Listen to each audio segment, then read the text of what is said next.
Hi students, Shri Venkateswara veterinary university Tirupati వాళ్ళు మనకు bachelor of veterinary sciences and animal హస్బెండరీకి సంబంధించినటువంటి నోటిఫికేషన్ ని మనకు రిలీజ్ చేశారు.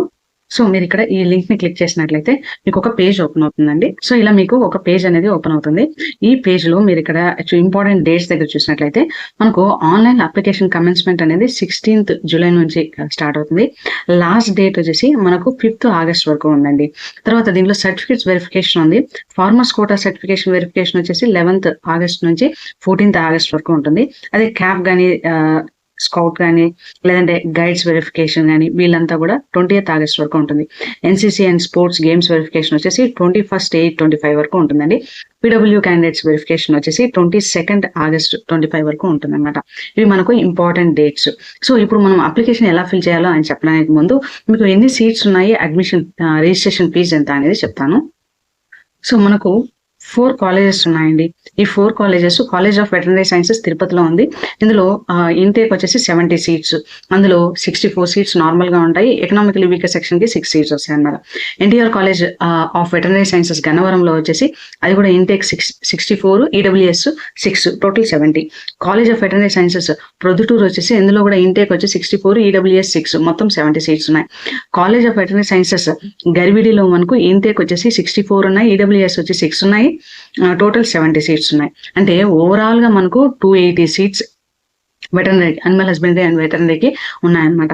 ఇందులో మనము రిజిస్ట్రేషన్ ఫీజు మనం చూసినట్లయితే ఆన్లైన్ లో రిజిస్ట్రేషన్ ఫీజు మనకు ఓసీ కేటగిరీ పీపుల్ కి as well as BC category people కి 1300 రూపీస్ అండి. ఎస్సీ ఎస్టీ లేదా పర్సనలీ డిసేబుల్ పీపుల్ కి అయితే 650 రూపీస్ ఆన్లైన్ లో మనము పే చేయాల్సి ఉంటుంది. మీకు ఒకవేళ మీరు రిజిస్ట్రేషన్ చేసేటప్పుడు ఏదైనా ప్రాసెస్ లో కానీ ఏమైనా డౌట్స్ వచ్చినా, ఏదైనా ప్రాబ్లమ్ అరైజ్ అయినా కూడా మీరు ఈ నెంబర్స్ కి కాల్ చేసి చెప్పచ్చు. సో మీరు ఎస్వి యూనివర్సిటీ వెబ్సైట్ లో, ఈ ఎస్వి యూనివర్సిటీ వెబ్సైట్ లోకి వచ్చేసి ఇక్కడ online link for admission to BVSc and then animal husbandry ఈ లింక్ ని క్లిక్ చేసిన వెంటనే మీకు ఒక పేజ్ అనేది ఓపెన్ అవుతుందండి.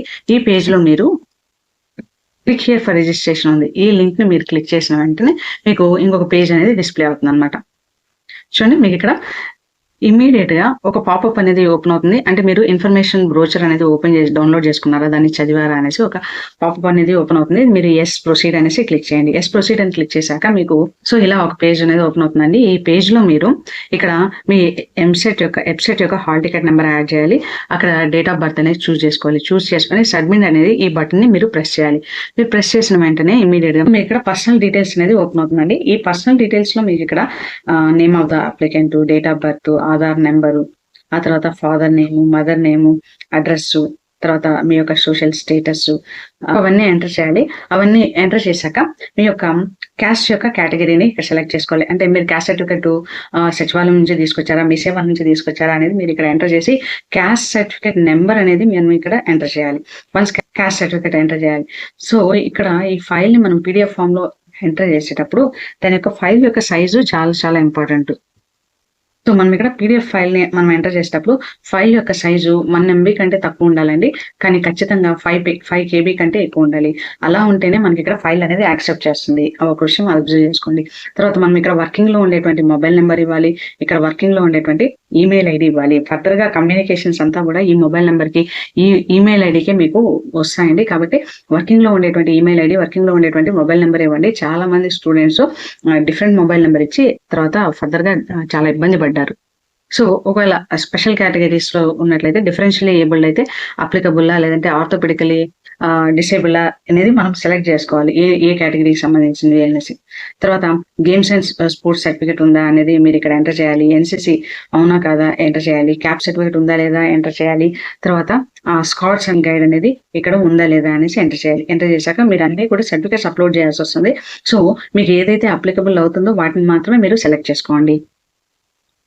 మీరు ఏవేవైతే ఎస్ అనేసి ఇక్కడ క్లిక్ చేస్తారో అక్కడ ఇమీడియట్ గా మీకు ఇక్కడ వెంటనే ఒక పీడిఎఫ్ ఫైల్ అనేది అప్లోడ్ చేయాల్సి వస్తుంది. పీడిఎఫ్ ఫైల్ యొక్క సైజు జాగ్రత్తగా గమనించుకోండి. నెక్స్ట్ మనకు ఇక్కడ ఎడ్యుకేషన్ డీటెయిల్స్ అనేవి డిస్ప్లే అవుతాయి. EAMCET hall ticket number enter చేస్తారు కాబట్టి అక్కడ మీరు ఆల్రెడీ అప్లోడ్ చేసినటువంటి ఎడ్యుకేషన్ డీటెయిల్స్ ఆటోమేటిక్ గా వచ్చేస్తాయండి. ఆటోమేటిక్ గా అప్లోడ్ అయిపోతాయి. ఇంటర్మీడియట్ ఈక్వలెంట్ది హాల్ టికెట్ నెంబర్ యాడ్ చేయాలి. బోర్డ్ అంటే మీరు ఇంటర్మీడియట్ ఆంధ్రప్రదేశ్లో చదివినట్లయితే BIE AP అని సెలెక్ట్ చేసుకోండి. అదే తెలంగాణలో చదివినట్లయితే BIE TS అనేసి సెలెక్ట్ చేసుకోండి. మీరు ఎక్కడ చదివింటే అక్కడ సెలెక్ట్ చేసుకోండి. తర్వాత మనకు aggregate marks botany and zoology 2 సబ్జెక్ట్లో ఫస్ట్ ఇయర్ సెకండ్ ఇయర్లో అంటే English, physics, chemistry, botany and zoology ఈ సబ్జెక్ట్స్లో మనకు అగ్రిగేట్ మార్క్స్ ఎన్ని ఉన్నాయో ఇక్కడ టోటల్ చేసి పర్సంటేజ్ అనేది వేయాలన్నమాట. దానికి సంబంధించినటువంటి సర్టిఫికేట్స్ మనం అప్లోడ్ చేయాల్సి ఉంటుంది. సో అగ్రికల్చర్ ఫ్యామిలీ నుంచి వచ్చిన అలా ఫార్మర్స్ కోటా అప్లై అవుతుందా లేదా, ఎవరైతే 1 acre కంటే ఎక్కువ ల్యాండ్ ఉంటుందో వాళ్ళందరికీ కూడా ఫార్మర్స్ కోటా అనేది అప్లికబుల్ అవుతుందండి. సో మీరు ఫార్మర్స్ కోటా అయితే ఎస్ అని సెలెక్ట్ చేసుకోండి, లేదంటే నో అని సెలెక్ట్ చేసుకోండి. ఒకవేళ ఫార్మర్స్ కోటా ఎస్ అని సెలెక్ట్ చేసుకుంటే మీకు Form 1, Form 2 అనేటువంటి 2 సబ్మిట్ చేయాల్సి వస్తుంది మీకు ఏది అప్లికబుల్ అయితే. ఇక్కడ మనము ఒరిజినల్ పట్టా పాస్బుక్ ను కూడా ఖచ్చితంగా ఒక స్కాన్డ్ కాపీ ఇక్కడ PDF ఫార్మాట్ లో అప్లోడ్ చేయాల్సి ఉంటుంది. సో నెక్స్ట్ ఇక్కడ మనకు do you want make any changes or upload any document and correction grievances అంటే మీరు ఎంసెట్ అప్లికేషన్ ఫిల్ చేసేటప్పుడు వెబ్సైట్ అప్లికేషన్ ఫిల్ చేసేటప్పుడు అందులో ఉండేటువంటి సర్టిఫికేట్స్ కానీ ఇన్ఫర్మేషన్ లో కానీ మీరు ఏమైనా చేంజెస్ చేయాలి అనుకుంటున్నారా, లేదా ఫర్దర్ గా ఏమైనా నెక్స్ట్ సర్టిఫికేట్స్ మర్చిపోయి మళ్ళీ అప్లోడ్ చేయాలి అనుకున్నట్లయితే అప్పుడు మాత్రం మీరు ఎస్ అనేసి క్లిక్ చేయండి. అంటే గ్రీవియన్సెస్ ఏమన్నా ఉంటే మళ్ళీ మనము అప్లోడ్ చేసుకోవచ్చు, అప్పుడు మాత్రం ఎస్ అనేసి క్లిక్ చేయండి. క్లిక్ చేశాక లేదంటే నో అని క్లిక్ చేయండి. Next I'm not suffering from the any of the disabilities అంటే మనము ఏదైనా ప్రాబ్లం ఉందా లేదా అనేసి, అంటే చెస్ట్ లో కానీ స్పైన్ లో కానీ ఏదైనా డిసేబిలిటీ ఉందా, లేదా lower limb exceeds 50%, visual or hearing impairment, upper limb లో ఏమైనా ఇంపైర్మెంట్ ఉందా, ప్రోగ్రెసివ్ డిసీజ్ ఉందా, ఎనీ డిసేబిలిటీ ఉందా, దీన్ని మీరు ఒకసారి చదివి మీకు అప్లికబుల్ అయితే ఎస్ అని క్లిక్ చేయండి, లేదంటే నో అని క్లిక్ చేశాక మనం ఇక్కడ సబ్మిట్ చేసేయాలి. సో వన్స్ అక్కడ ఫిల్ చేసాక నెక్స్ట్ మనకి ఇక్కడ ఏపీ సెట్ యొక్క hall ticket number, Aadhaar number, తర్వాత applicant name, mobile number, social category, ఆ తర్వాత డిఫరెన్షియల్ ఎబిలిటీ ఉందా లేదా అని చూపించాక ఫైనల్ గా ఇక్కడ ఎవరెవరి క్యాస్ట్ కి సంబంధించి వాళ్ళకి ఇక్కడ ఫైనల్ అమౌంట్ అనేది డిస్ప్లే అవుతుందండి. ఈ అమౌంట్ ని మనము డెబిట్ కార్డ్ కానీ క్రెడిట్ కార్డ్ కానీ నెట్ బ్యాంకింగ్ ద్వారా కానీ పే చేయడానికి సెలెక్ట్ చేసుకోవాలి. సెలెక్ట్ చేసుకున్న తర్వాత మనం ఇక్కడ పే అనేటువంటి ఆప్షన్ ని క్లిక్ చేయాలి. వన్స్ పే అనేటువంటి ఆప్షన్ క్లిక్ చేసిన వెంటనే పేమెంట్ గేట్వే అనేది ఓపెన్ అవుతుంది. అక్కడ మనీ అనేది మీరు పే చేయాల్సి వస్తుంది. వన్స్ మీరు మనీ పే చేశాక మీకు ఇక్కడ పేమెంట్ సక్సెస్ అనేటువంటి ఒక మెసేజ్ వస్తుందని, ఆ మెసేజ్ వచ్చేసాక మీరు ఈ పేమెంట్ రిసిప్ట్ ని ఒకసారి ప్రింట్ తీసుకొని లేదా సేవ్ చేసుకోండి. ఇది చాలా ఇంపార్టెంట్. మీరు మళ్ళీ వెబ్సైట్ లోకి వెళ్ళి ఇక్కడ మీరు క్లిక్ చేసి పేమెంట్ మళ్ళీ ప్రింట్అవుట్ తీసుకోవచ్చండి. ఆ తర్వాత మళ్ళీ ఇక్కడ మీరు అప్లికేషన్ అయిపోయింది కదండి, దీన్ని నో యువర్ రిజిస్ట్రేషన్ అంటారు. మీ యొక్క అప్లికేషన్ స్టేటస్ ని ఇక్కడ అప్పుడప్పుడు చెక్ చేసుకోండి. తర్వాత మీరు అప్లికేషన్ కూడా మీరు ఖచ్చితంగా ప్రింట్ తీసి పెట్టుకోవాలండి. సో ఈ స్టెప్స్ అన్ని కూడా మీరు జాగ్రత్తగా ఫాలో చేసి వీటిని జాగ్రత్తగా కంప్లీట్ చేయండి. నేను మీకు ఇక్కడ ఫార్మర్ కోటా అయితే వెరిఫికేషన్ ఉంటుంది అని చెప్పాను కదండి. మన ఫార్మర్ కోటా వెరిఫికేషన్ వచ్చేసి 11th ఆగస్ట్ నుంచి 14th ఆగస్ట్ వరకు 10:30 AM నుంచి 4 PM వరకు ఉంటుంది.